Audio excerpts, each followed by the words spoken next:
Hello, our recipe for today is mushroom and chicken soup with fried cinnamon plantain steaks.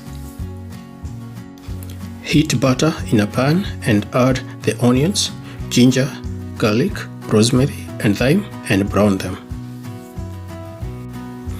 Add the chicken and cook for 10 minutes. Add the mushrooms and cook for 10 minutes. Add salt, black pepper and milk and simmer for 5 minutes.